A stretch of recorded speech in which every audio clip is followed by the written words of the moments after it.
பிள்ளையை பயிற்றுவிப்பது தேவனுடைய திட்டத்தில் ஒரு முக்கிய பங்காகும். கிறிஸ்தவத்தின் வல்லமை உலகத்துக்கு சாட்சியாக காட்டப்படணும்.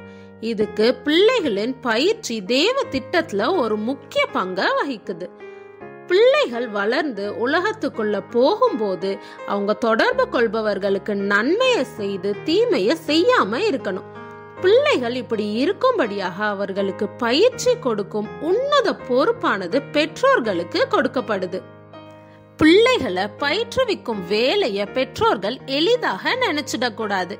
அதை அசட்ட செஞ்சிடவும் கூடாது. நமது சரீரங்கள் சீராக செயல்பட பின்பற்ற வேண்டிய ஆரோக்கிய விதிகளை கவனமா படிக்கணும். இதுக்காக அவங்க அதிக நேரம் செலவழிக்கணும்.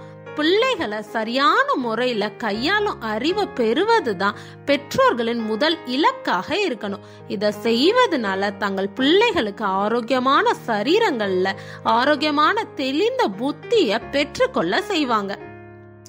கிறிஸ்துவின் பின்னடியார்களாக தங்களை சொல்லிக் கொள்ற அநேகர் குடும்ப கடமைகள்ல தவறாங்க.